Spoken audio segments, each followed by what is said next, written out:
इसके अंदर का नमस्कार विद्यार्थी मित्रांनो, मी रुपाली देवरमणी। आज इयत्ता 6वी भूगोल या विषयाबद्दल आपल्याला माहिती घ्यायचं आहे। तर प्रकरण पहिला आहे पृथ्वी आणि वृत्ते। या पाठाबद्दल आपण माहिती पाहूया। त्यात पहिल्यांदा भौगोलिक स्पष्टीकरण पाहणार आहोत आणि पृथ्वीचे आकारमान हा नकाशामधील पृथ्वीचा आकार दक्षिणेकडील उत्तर 12,714 किलोमीटर आहे, तर पूर्व आणि पश्चिम 12,756 किलोमीटर हे पृथ्वीचं काय आहे, आकारमान आहे। तर आकृती 2 मध्ये आपण पृथ्वीचे आकारमान पाहिलेलं आहोत। तर पृथ्वीचे पूर्व पश्चिम व उत्तर दक्षिण या व्यासाची लांबी दाखवलेली आहे। म्हणजे यावरून तुम्हाला पृथ्वीच्या प्रचंड आकारमानाची कल्पना येईल। मग पृथ्वीच्या पृष्ठभागावरील महासागर, जमिनीचा उंच सखल भाग, वने, इमारती व असंख्य लहान मोठी बेटे यामुळे प्रत्यक्ष पृथ्वीवर अशा उभ्या आडव्या रेषा काढणे शक्य नाही। यावर उपाय म्हणून पृथ्वीची प्रतिकृती म्हणून पृथ्वीगोल मानवाने निर्माण केला। पृथ्वीवरील स्थान निश्चिती करण्यासाठी त्याचा उपयोग होतो। पृथ्वी गोलावर काढलेल्या या रेषा प्रत्यक्ष पृथ्वीवर नाहीत, त्याला काल्पनिक रेषा असं म्हटलं जातं। म्हणून रेखावृत्ते व अक्षवृत्ते हे प्रत्यक्ष पृथ्वीवर नसून पृथ्वीवर कुठलं देश, राज्य, स्थळ किती स्थानावर आहे, तो किती अंतरावर आहे हे मोजमापासाठी काढलेलं ते काल्पनिक रेषा आहे। मग कोनीय अंतर कोणत्याही ठिकाणाचे स्थान निश्चित करण्यासाठी पृथ्वीच्या केंद्रापासून पृथ्वीवर ते कोठे आहे हे पाहिले जाते। ते पाहण्यासाठी त्या स्थानाचा बिंदू व पृथ्वीचे केंद्र यांना जोडणारी सरळ रेषा विचारात घ्यावी लागते। ही रेषा विषुववृत्ताच्या प्रतलाशी पृथ्वीच्या केंद्राजवळ कोन करते हे कोनीय अंतर स्थान निश्चितीसाठी वापरले जाते। उदाहरण म्हणजे इथं आकृती 1.3 मध्ये क्ष या ठिकाणचे विषुववृत्तीय प्रतलापासूनचे अंतर दाखवलेले आहेत। बघा, आकृती 1.3 चं तुम्ही कोनीय अंतर आकृतीचं निरीक्षण करू शकता। आणि 1.3 मध्ये काय दाखवलेले आहेत, क्ष या ठिकाणाचे विषुववृत्तीय प्रतलापासूनचे अंतर अँगल क्ष म व 30 डिग्री एवढे आहे। आकृतीतील य या ठिकाणाचे कोनीय अंतर किती आहे हे आकृती पाहून आपल्याला सांगता येतं। मग विषुववृत्ताच्या प्रतलाप्रमाणे त्याला समांतर असलेले क्ष बिंदूतून जाणारे प्रतल आकृतीतून 1.3 मध्ये दाखवलेलं आहे। त्या प्रतलाची पृथ्वीवरून जाणारी रेषा आकृतीत पहा। या रेषेवरील पृथ्वीवर असणारा कोणताही बिंदू पृथ्वीच्या केंद्राशी 30 अंशाचाच कोन करतो।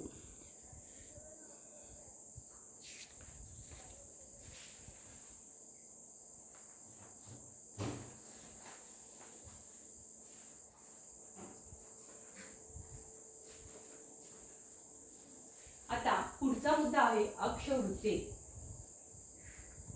तुमच्या अशा लक्षात आले असेल की क्ष पासून कवर्ण आणि पुढचा आकृती आहे 1.4 आपण पाहू शकतो। पुढचा आकृती आहे 1.4। त्या आकृतीचं तुम्ही निरीक्षण करा आणि तुमच्या अशा लक्षात आले असेल की क्ष पासून कवर्ण व क्ष पासून पटू ही अंतरे सारखीच आहेत, परंतु 20 अंशला जोडून काढलेले लंबवर्तुळ हे 60 अंशला जोडून काढलेल्या लंबवर्तुळापेक्षा मोठा आहे। म्हणजे गोल आकारामुळे असे होते की हे लक्षात घ्या, पृथ्वीबाबतही असंच होते। आकृत्यांमध्ये जरी या रेषा लंबवर्तुळ दिसत असल्या तरी पृथ्वीगोलावर मात्र त्या वर्तुळाकार असतात। या वर्तुळांना काय म्हटलं जातं, अक्षवृत्ते असे म्हणतात। अक्षवृत्ते ही कोनीय अंतर मोजून काढलेली असल्यामुळे त्याची मूल्ये अंशात सांगितले जातात। मग या मूल्यांना अक्षांश असं म्हणतात। सर्व अक्षवृत्ते एकमेकांना काय असतात, समांतर असतात। आता आकृती 1.5 चं तुम्ही निरीक्षण करू शकता। इथे आकृती 1.5 आहे।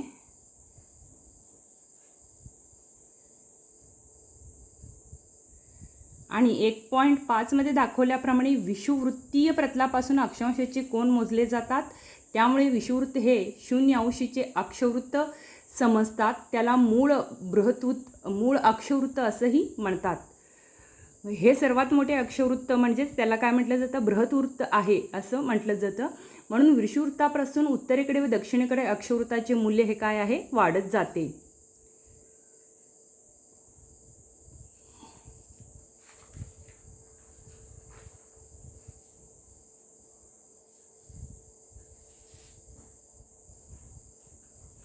बघा, विषुववृत्तामुळे पृथ्वीचे उत्तर व दक्षिण असे दोन समान भाग होतात.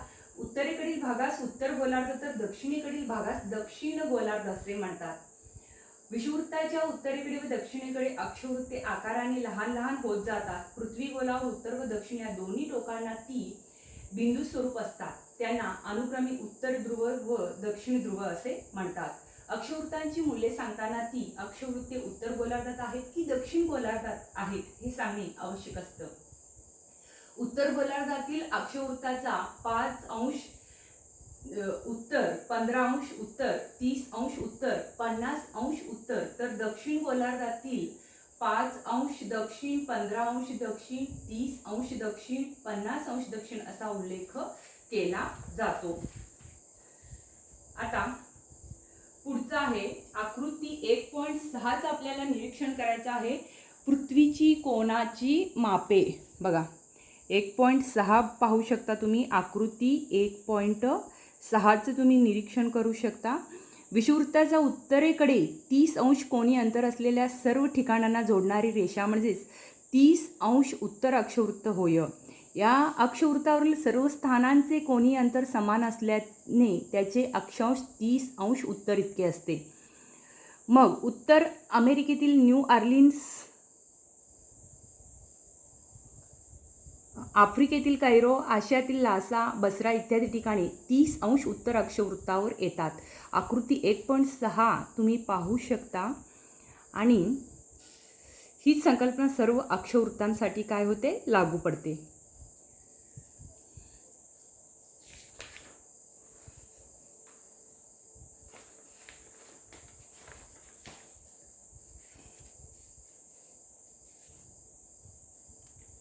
पुढची आकृती आहे 1.8 पहा. 1.8 कोनीय अंतर 2 आहे. आकृती 1.8 मध्ये दिलेले अँगल य र ल व अँगल प फ ब व अँगल क ख ग हे तीनही कोन काय आहेत, समान मूल्याचे आहेत. या कोनाचे अंतर 50 अंश आहे. परंतु पृथ्वीगोलावर जर आपण य ल प ब क ग ही ठिकाणे रेषेने जोडली तर त्यांच्यामधील अंतरे वेगवेगळी आढळतात. त्याचे मुख्य कारण पृथ्वीचा गोल आकार हे आहे.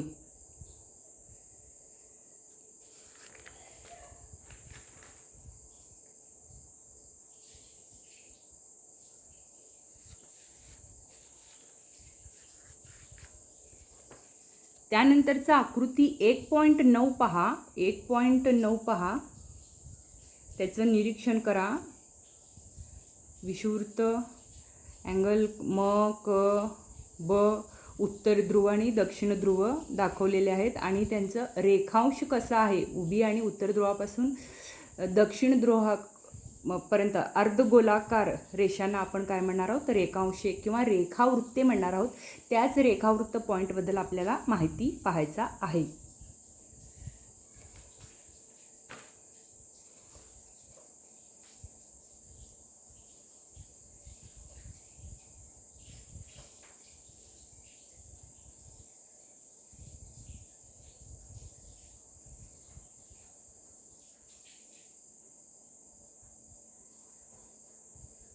बघा पुढचा पॉइंट आहे रेखावृत्ते. तुमच्या असे लक्षात आले की अ ब क हे पृथ्वीच्या काय आहेत, म या केंद्राशी विषुववृत्ताच्या प्रतलावर होणारे कोन आहेत. या बिंदूतून उत्तर व दक्षिण ध्रुवांना जोडणाऱ्या अर्धवर्तुळाकार रेषा काढता येतात. याप्रमाणे अ म पासून प्रत्येक अंशावर अर्धवर्तुळे काढता येतात. त्यांना रेखावृत्त म्हणतात. रेखावृत्तांपैकी एक रेखावृत्त 0 अंश मानले जाते. म्हणजे 0 अंश रेखावृत्ताला काय म्हटलं जातं, मूळ रेखावृत्त म्हणतात. या रेखावृत्तापासून इतर रेखावृत्ताची कोनीय अंतर अंशामध्ये सांगितली जातात. त्यांना रेखांश असं म्हणतात. असे तुम्ही आकृती 1.9 ची कृती करताना मोजले. 0 अंश रेखावृत्त व 180 अंश ही रेखावृत्ते पृथ्वी गोलावर एकमेकांसमोर येतात. त्यांच्यामुळे तयार होणारे वर्तुळ पृथ्वीची पूर्व गोलार्ध आणि पश्चिम गोलार्ध अशी विभागणी करते. म्हणजे हा रेखावृत्त काय असेल, गोलाकार मधला मूळ रेखावृत्त असेल आणि इकडच्या बाजूचा पृथ्वीचा पूर्व गोलार्ध आणि इकडच्या बाजूचा पृथ्वीचा पश्चिम गोलार्ध असेल. मग त्यांच्यामुळे 0° रेखावृत्त व 180° ही रेखावृत्ते पृथ्वी गोलावर एकमेका समोर येतात. त्यांच्यामुळे तयार होणारे वर्तुळे हे पृथ्वीची पूर्व पश्चिम गोलात विभागणी केलं जातं. म्हणजे दोन रेखावृत्तांमधील अंतर हे 4° असतो, तर इकडचे रेखावृत्त 180° आणि इकडचं रेखावृत्त 180 असं त्यांचं अंतर असतं. अक्षवृत्ते ही ध्रुवांकडे लहान होत जातात, तर रेखावृत्ते ही होत नाहीत. सर्व रेखावृत्ते आकाराने सारखे असतात. अक्षवृत्ते म्हणजे काय? पृथ्वीवर काढलेले अर्धवर्तुळाकार रेषा, यांना आपण काय म्हणणार आहोत? अक्षवृत्ते असं म्हणू. ह्या रेषांना आपण अक्षवृत्ते म्हणतो. अक्षवृत्ते हे काय असतात? जसं वर वर जातात ते ध्रुवांकडे, उत्तर ध्रुव आणि हा काय आहे? दक्षिण ध्रुव, हा आकाराने कमी होत जातात अक्षवृत्ते. पण रेखावृत्ते ह्याच्यामधलं अंतर हे काय असणार आहे? तेवढंच असणार आहे. रेखावृत्ते हे आकाराने काय असतात? सारखीच असतात. रेखावृत्ताची मूल्ये सांगताना पूर्व गोलार्धात 10° पूर्व, 25° पूर्व, 135° पूर्व याप्रमाणे, तर पश्चिम गोलार्धात 10° पश्चिम, 25° पश्चिम, 135° पश्चिम असं सांगितली जातात.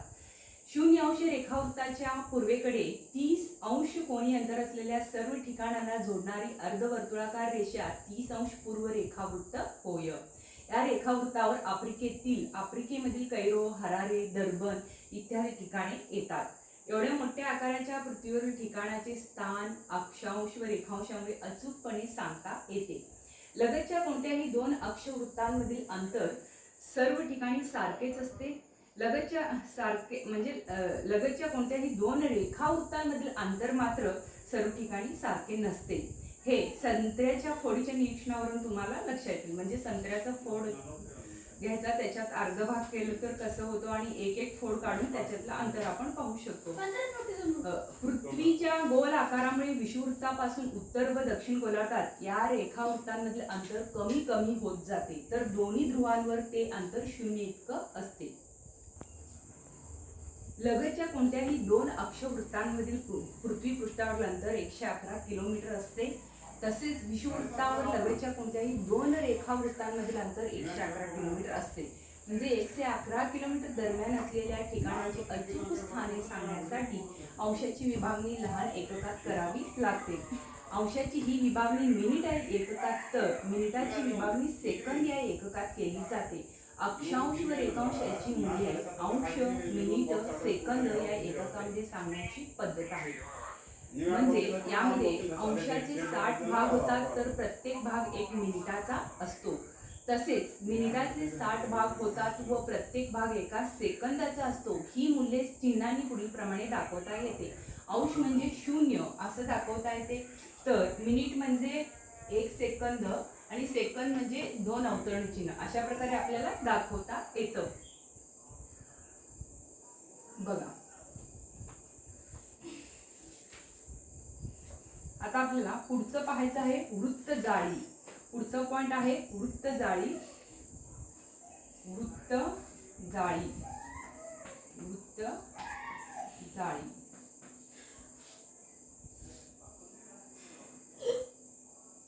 वृत्त जाळी म्हणजेच काय? हे अक्षवृत्त आणि रेखावृत्त असलेल्या ह्या काल्पनिक आकृतीला आपण आकृती 1.10 तुम्ही पाहू शकता. याला आपण काय म्हणणार आहोत? वृत्त जाळी असं म्हणणार आहोत. याच्याबद्दल आपण सविस्तरपणे माहिती पाहूयात. बघा, पृथ्वी गोलावरील अक्षवृत्ते व रेखावृत्ते यांच्यामुळे वृत्त जाळी तयार होते. पृथ्वीवरील स्थान निश्चितीसाठी या वृत्त जाळीचा उपयोग होतो. आकृती 1.10 मध्ये तुम्ही पाहिलेला आहात. मग अशा प्रकारे आपण पृथ्वीवरील स्थान निश्चितीसाठी अक्षांश व रेखांश यांचा वापर करतो. आजच्या आधुनिक युगात सुद्धा ही पद्धत अत्यंत प्रभावीपणे काय आहे? वापरात आहे.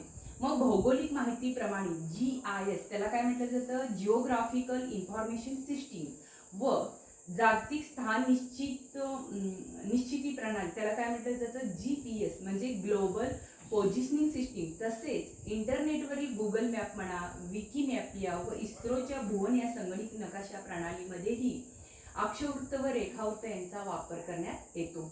आपल्या रोजच्या वापरातील मोबाईल व मोटारीमध्येही या तंत्रज्ञानाचा वापर केला जातो. अशा प्रकारे आणखी एक माहिती आपण पाहूया. भौगोलिक स्थान निश्चितीसाठी भारतीय प्रणाली, त्यामध्ये भौगोलिक स्थान निश्चिती प्रणाली या तंत्रज्ञानात भारताने स्वयंसिद्धता प्रस्थापित केली आहे. यासाठी भारत स्वतःच्या 7 कृत्रिम उपग्रहाची यंत्रणा वापरणार आहे. या प्रणालीमध्ये दक्षिण आशियातील प्रदेश व बहुतांश हिंदी महासागरातील स्थान निश्चिती अचूकपणे करणे शक्य होणार आहे. तर विद्यार्थ्यांनो, येथे आपला प्रकरण संपतो. अशाच प्रकारे व्हिडिओ पाहत राहा, लाईक करा, शेअर करा आणि सबस्क्राईब करा. थँक्यू.